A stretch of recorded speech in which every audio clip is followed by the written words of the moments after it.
Welcome to Real Free News with Matt Wyman.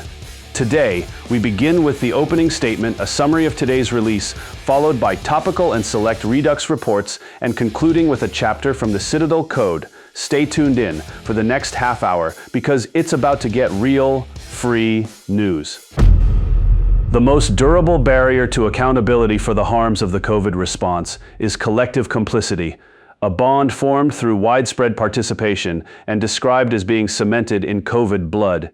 This concept captures the process by which officials, administrators, corporate actors, educators, and enforcement personnel across every level of society became bound together by their roles in policies that produced documented suffering, injury, and death. The blood is not metaphorical alone. It refers to the tangible human costs of mandates, coercive protocols, and medical interventions. Once large numbers of people in positions of authority and influence took part, any serious effort to hold primary planners responsible risked exposing the broader network. This mutual vulnerability operates as a form of immunity more resilient than statutes or judicial precedents because it rests on shared self-preservation rather than formal law. The architects of the response structured the enterprise to draw participants downward through hierarchical mechanisms. Federal guidance flowed into state orders, institutional directives, corporate employment conditions, school restrictions, and local enforcement actions. Legislative immunities and expanded emergency powers reduced personal liability for those carrying out the measures, while institutional pressures and incentives ensured compliance. Public statements, signed orders, coordinated messaging, and visible enforcement made the shared responsibility difficult to obscure. Participants at every tier, from national officials to local personnel, became linked through actions that produced foreseeable harm. The result is a contemporary form of collective entanglement, the understanding that pursuing one major figure threatens to implicate many others who performed comparable roles. This dynamic generates a fundamental governance failure. Institutions charged with safeguarding the public instead became active agents in policies that inflicted harm. The pre-existing architecture of legal shields and the deliberate expansion of participation reinforced the bond. Designations such as COVID treason, unconstitutional concentration of power, COVID murder, foreseeable deaths and injuries, and COVID child abuse, coercive and medical interventions directed at minors, describe the character of the offenses in this framework. These acts remain shielded not solely by formal immunities, but by the collective human cost that binds the participants. Institutional reluctance to investigate or prosecute, despite extensive public documentation, follows directly from this reality. The psychological dimension intensifies the barrier. Participants often rely on denial, rationalization, or displacement to avoid confronting their role in the resulting harms. The fear of acknowledging error, the reluctance to accept having been drawn into destructive policies, and the particular weight of measures affecting children sustain a cultural and bureaucratic inertia against reckoning, because so much of the participation occurred openly, through press conferences, official records, and institutional policies. The evidence trail is substantial. This visibility strengthens the incentive for collective silence. Once scrutiny begins, the record can implicate many. The same networks of personnel, funding, and coordination that operated during the response often extend into related domains, amplifying the protective effect of the shared bond. Breaking this structure requires deliberate identification, public naming, and removal of those most clearly documented in the public record. Electoral mechanisms, voting out incumbents and supporting candidates committed to accountability, provide one pathway. Legal avenues, particularly local prosecutions grounded in specific victims and existing jurisdictional authority, provide another. Replacement must be carefully scrutinized to avoid merely reproducing the prior network. The objective is to open space for genuine application of legal frameworks that can address malum in se offenses and restore constitutional limits on power. In conclusion, collective complicity, cemented in the documented human costs of the COVID response, explains the persistent institutional reluctance to pursue accountability. Broad participation across public and private spheres created mutual vulnerability that prioritizes silence over justice. The offenses framed as COVID treason, COVID murder, and COVID child abuse remain protected by this shared stake in the status quo. Sustained identification and removal of the most documented figures through electoral and legal means offers a practical route to fracture the bond. The public record exists. What remains is the resolve to act upon it and thereby reassert constitutional order over collective self-protection. For the original source report, collective complicity as the ultimate layer of impunity, cemented in COVID blood, along with extra resources and similar material, visit Real Free News.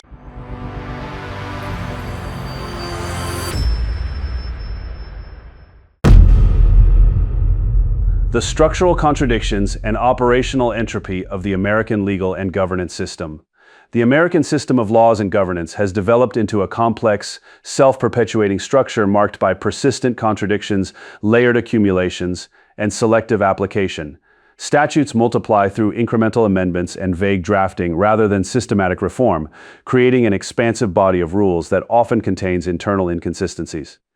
Later enactments interact with earlier provisions through narrow doctrines such as implied repeal, preserving older elements for distinct applications and resulting in a patchwork legal code that defies comprehensive understanding. This accretion reflects legislative practices, prioritizing short-term responsiveness, donor interests, and political expediency over clarity, coherence, or long-term predictability.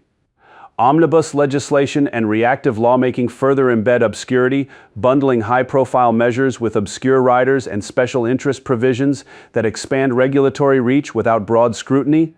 Broad delegations to administrative agencies compound the complexity, empowering these entities to issue regulations, guidance documents, and interpretive policies that carry the force of law. The resulting framework produces thousands of pages of annual output, layering federal rules atop state and local codes in ways that generate overlapping obligations and jurisdictional tensions. Citizens and businesses navigate an environment where the same conduct may trigger different legal consequences depending on timing, location, or administrative discretion. This structure fosters practical lawlessness despite the formal density of rules. Enforcement becomes inherently discretionary, varying by administration, region, political alignment, and resource allocation. Prosecutorial choices, agency priorities, and judicial interpretations determine outcomes more than fixed statutory text, rendering the system one of motion without equilibrium. Constitutional provisions, including those in the Bill of Rights, undergo progressive qualification through balancing tests, exceptions, and precedents that expand government authority while eroding original restraints. Protections for speech, assembly, arms, and due process face incremental narrowing through statutory enhancements, regulatory regimes, and intent-based offenses that extend liability into previously protected domains. Federalism introduces additional layers of conflict. Divergent state approaches to issues such as controlled substances, immigration enforcement, firearms regulation, and social policies create a mosaic of legal realities within a single national framework. Preemption disputes and selective federal engagement amplify unpredictability as identical behavior receives inconsistent treatment across jurisdictions. The Reconstruction Amendments, enacted under extraordinary post-Civil War conditions, exemplify how foundational changes introduced broad federal powers without fully harmonizing prior structures. Establishing precedents for layered constitutional evolution, over-criminalization exacerbates the disorder. Ordinary conduct faces novel prohibitions, technical violations, and motive-based enhancements that transform regulatory breaches into serious offenses. The volume of rules ensures widespread technical noncompliance, while selective enforcement concentrates risk on targeted individuals or groups. Budgetary feedback loops reinforce the system. Statutes create programs requiring appropriations, which in turn generate new regulatory demands and spending justifications. Debt mechanisms and institutional self-funding sustain the apparatus, insulating insiders through qualified protections and non-prosecution norms, while subjecting citizens to the full weight of discretionary authority. The American legal order thus operates as an entropic governance framework. Accumulation without repeal, delegation without strict boundaries, and discretion without uniform standards produce a system that expands perpetually while delivering inconsistent outcomes. It prioritizes institutional continuity and political flexibility over rule of law predictability, widening the gap between formal constitutional text and operational reality. In conclusion, the American system of laws and governance stands as a contradictory and unpredictable edifice sustained by its own internal dynamics of accretion, discretion, and self-reinforcement. Far from embodying stable order, it functions through layered inconsistencies, selective application, and perpetual motion that erode foundational principles while multiplying obligations. This structure demands recognition as an entropic legal environment in which coherence yields to complexity, predictability gives way to discretion, and public accountability remains secondary to institutional imperatives. Addressing its core tendencies requires acknowledgement of these embedded characteristics as defining features rather than aberrations, shaping the practical experience of law and governance for all who navigate it. Read the complete foundational report, along with further resources and aligned content by going to Real Free News.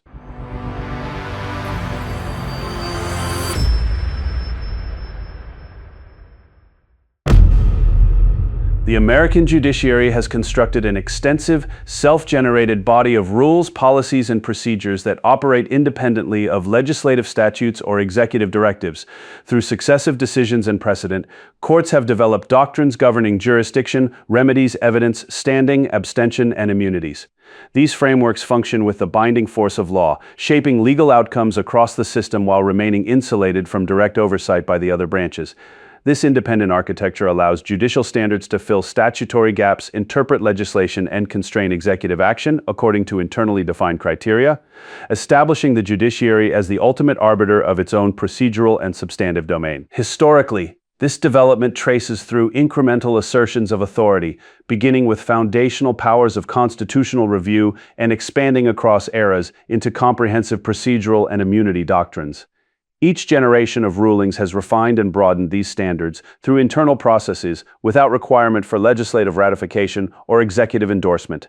The result is a layered, self-reinforcing body of judge-made policy that governs access to courts, the application of law, and the scope of accountability, demonstrating the judiciary's sustained capacity to consolidate and extend its operational control. Expansion occurs primarily through stare decisis and internal refinement, enabling doctrines to evolve and proliferate across widening spheres of legal activity. Judicial networking further amplifies this influence as coordinated practices at local, national, and global levels promote uniform application and cross-border alignment of standards.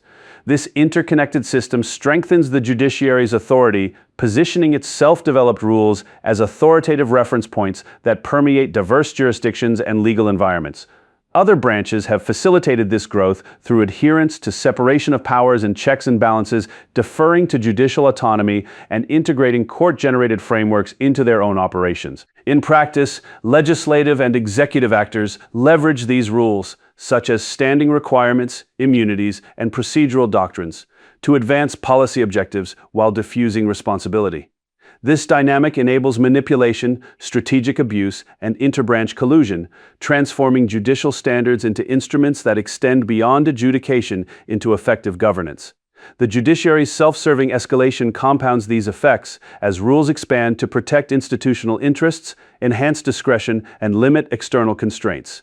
Inherent conflicts of interest arise when the same institution that creates standards also interprets and applies them, producing outcomes that prioritize judicial continuity over impartial adjudication. In conclusion, the judiciary has effectively created its own body of operative law through autonomous rulemaking, historical elaboration, precedent-driven expansion, and networked influence. This comprehensive system, enabled by other branches and reinforced by collusion and self-interest, positions judicial policy as a dominant force in determining legal and governmental realities. Recognition of this independent development is essential to evaluate its implications for constitutional balance and to consider pathways toward restoring legislative primacy and clearer separation of powers in the American system. For the complete original report, The Autonomous Expansion of Judicial Self-Governance, Independent Rulemaking and Interbranch Dynamics in American Constitutional Order, with supporting materials and similar pieces, visit Real Free News.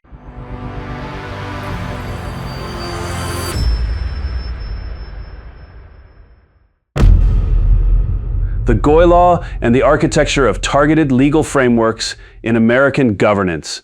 The development of key American legal structures across domains such as immigration, civil rights, speech regulation, family relations, labor, and constitutional amendments reveals patterns of sustained advocacy by specific intellectual and organizational networks. These frameworks, here conceptualized as GOI Law, represent a layered system of statutes and interpretations that impose regulatory controls on the majority white European descended population while advancing particular group interests. originating from ethical and philosophical traditions emphasizing universalist rhetoric alongside communal preservation. This legal architecture has systematically expanded federal authority over speech, association, demographics, economic activity, and domestic life. From the Reconstruction Amendments onward, foundational changes established expansive equal protection clauses, birthright citizenship, and voting expansions that shifted power towards centralized management and identity-based claims. These measures, accelerated through targeted sponsorship, created enduring mechanisms for litigation, redistribution, and social restructuring. Subsequent immigration reforms, notably the 1965 Hart-Celler Act, dismantled national origins preferences, instituting chain migration and family reunification priorities that fundamentally altered demographic composition. This produced rapid shifts in population balance, resource allocation, wage dynamics, and cultural cohesion for the host society.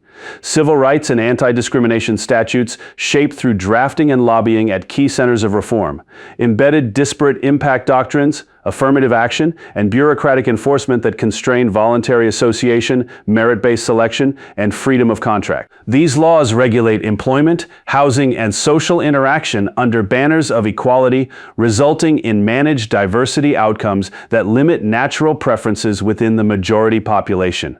Parallel expansions in hate crime and speech regulations, informed by models prioritizing group protection against defined biases, introduce motive-based enhancements, monitoring systems, and hostile environment standards. The result is chilled expression on historical, political, and identity topics with selective application that safeguards certain narratives while constraining others. Family law transformations, including no-fault divorce and best interest standards, introduced adversarial frameworks that elevated dissolution rates, financial fragmentation, and state intervention in child rearing and parental authority.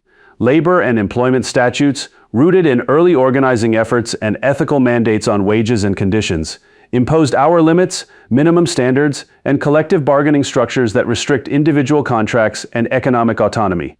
Anti-Semitism-specific measures further integrate narrative controls through mandated education, definitional adoptions, and enforcement priorities that extend regulatory reach into campuses and public discourse. This interlocking GOI law system demonstrates consistent sponsorship, intellectual derivation from particular ethical traditions, and practical outcomes that steer the host population's autonomy, continuity, and self-determination. Each domain employs protective and reform-oriented language while delivering expanded state oversight, selective enforcement, and demographic steering aligned with the originating network's strategic priorities. The architecture reflects diaspora-derived survival strategies translated into universalist statutes applied asymmetrically to Gentiles. In conclusion, GOI law constitutes a comprehensive governance layer embedded within American law. It binds speech, association, labor, family, immigration, and narrative domains into a coherent regulatory framework, originated and sustained through specific group initiative. This position affirms the necessity of recognizing these patterns as a distinct category of legislation that shapes the present and future trajectory of white European-descended Americans under the appearance of neutral progress. Understanding this architecture is essential for evaluating the sources of societal transformation, institutional reach, and the preservation of majority cultural and political coherence in the United States. Recognition of GOI law clarifies the mechanisms through which external ethical blueprints have been imposed, highlighting the imperative for renewed assertions of self-determination within the host society. For the core original report, GOI law, Jewish influence, and the development of GOI law in American jurisprudence, and a range of supporting resources with related topics, visit Real Free News.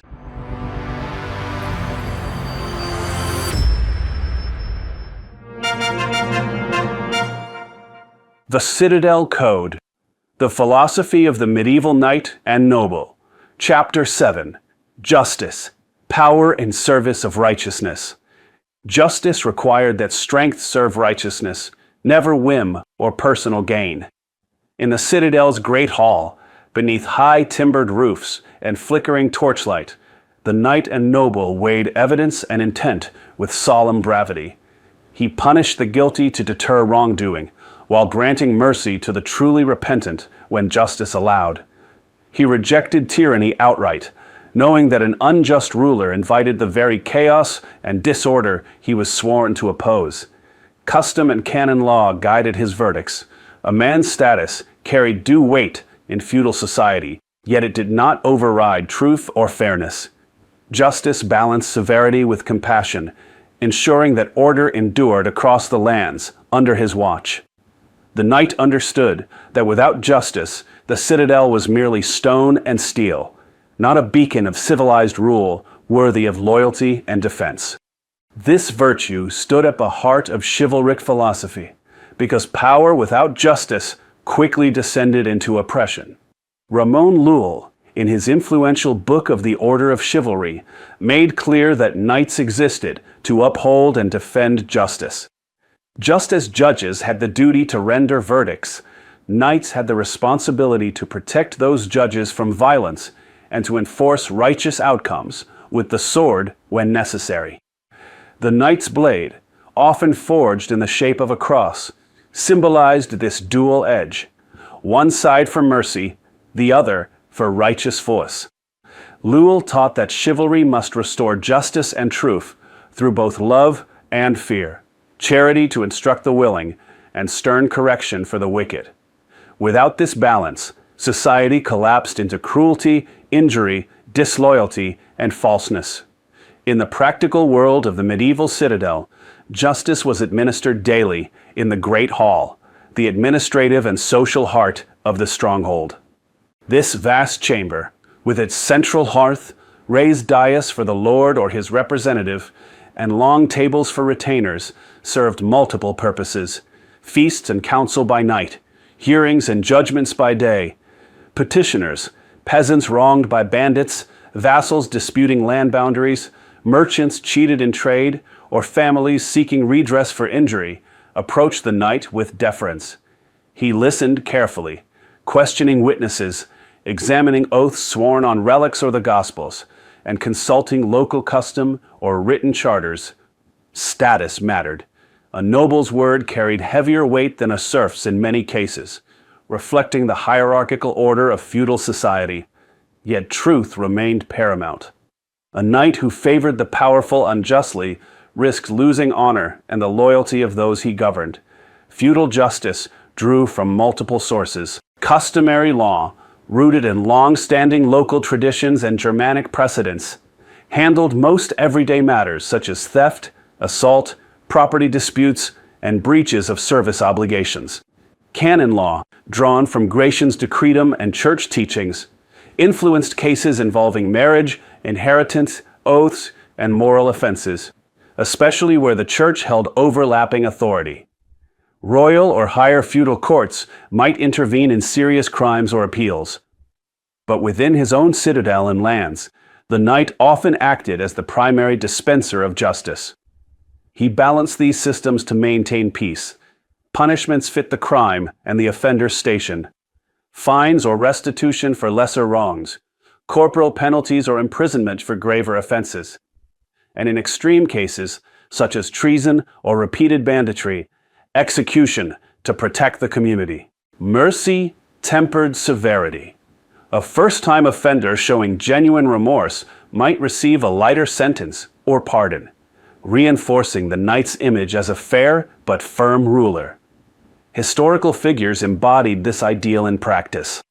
William Marshall, celebrated as the greatest knight that ever lived, demonstrated justice alongside his renowned courage and loyalty.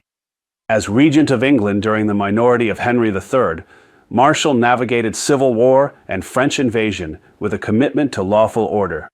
He issued pardons where possible, upheld feudal rights without descending into tyranny, and helped lay groundwork for documents like Magna Carta, which emphasized swift and impartial justice while limiting arbitrary royal power. Marshall's life showed that a knight could wield authority responsibly, using his influence to stabilize the realm rather than exploit it. His reputation for fairness earned him respect across factions, proving that justice strengthened rather than weakened a leader's position. The knight's approach to justice reflected the broader medieval conviction that earthly rule mirrored divine order. God was the ultimate judge. Kings ruled by divine right. Lords and knights executed justice on the ground as stewards of that authority.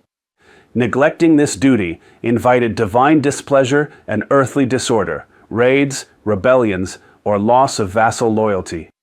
In the citadel, justice therefore served multiple ends. It deterred crime, resolved conflicts peacefully, reinforced social hierarchy, and upheld the knight's honor. A reputation for fairness attracted loyal followers and prosperous tenants. Injustice drove people away or provoked resistance. Training in justice began early. As a page and squire, the young knight observed his lord or senior knights presiding over hearings. He learned to distinguish genuine grievances from petty disputes driven by greed or revenge. He studied the virtues that supported just rule, prudence to weigh evidence carefully, temperance to avoid rash judgments, and humility to admit when higher authority or further inquiry was needed. Ramon Lull stressed that knights must defend judges from violence so that justice could proceed unhindered. In practice, this meant the citadel's garrison stood ready to enforce verdicts, whether collecting fines or escorting prisoners. Challenges tested the knights' commitment to justice. During times of war or siege, resources strained and tempers flared. Maintaining fair distribution of supplies or punishing deserters required stern yet equitable measures. In peacetime, powerful vassals might pressure him to favor their claims, testing his integrity. Bribery or favoritism tempted many, but the true knight resisted, knowing that corrupted justice eroded the very foundations of the feudal bond. Custom provided safeguards, oaths, trial by combat in certain cases, though increasingly distrusted by the later Middle Ages, or compurgation, where supporters swore to a man's character. Canon law offered appeals to ecclesiastical courts in appropriate matters. The knight navigated these systems with care, seeking consistency rather than perfect uniformity, for medieval law varied by region and lordship. Generosity and mercy formed essential counterparts to strict justice. A knight who showed compassion to the repentant or aided widows and orphans in inheritance disputes fulfilled chivalric duty while strengthening community bonds. Ramon Lull reminded knights that justice included restoring charity and instruction to the world. Thus, the knight might reduce a fine for a poor family or grant land to a loyal retainer's widow. Such acts were not weakness, but wise exercise of power, demonstrating that righteousness included benevolence. Without justice, the citadel lost its moral authority. Stone walls and armed men could enforce obedience through fear alone for a time. But lasting loyalty required belief in fair rule. Peasants worked harder on lands they trusted would be protected justly. Vassals fought more willingly for a lord known for equity. Justice transformed the knight from mere warrior into guardian of civilized order. It elevated brute force into legitimate authority and aligned the sword with the cross. In the torchlit great hall, as petitioners knelt and banners stirred overhead, the knight and noble embodied this philosophy. Each verdict reaffirmed the chivalric ideal. Power existed to serve righteousness. He weighed not only facts, but souls, intent, circumstance, and capacity for reform. Severity protected the innocent. Mercy offered redemption. Through consistent justice, he upheld the divine and feudal order, ensuring that strength remained a force for good rather than chaos. This chapter of the knight's philosophy reminds us that true nobility lies in restraint.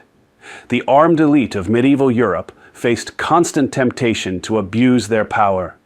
Chivalry provided the moral framework to resist it.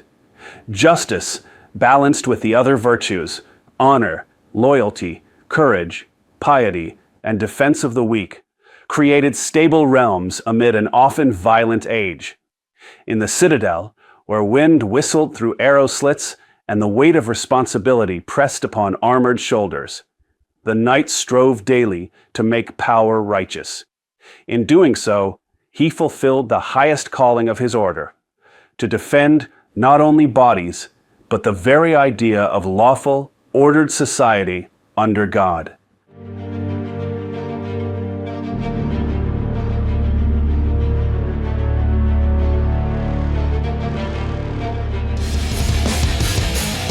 Thank you for tuning in to Real Free News with Matt Wyman. Be sure to like, share, subscribe, and write what you think in the comments section. View past reports in the 24/7 live stream on the video hosting platforms. Check out the Real Free News store for real free food, books, merch, and more. Tune in again, and until then, remember to keep it real. Free news.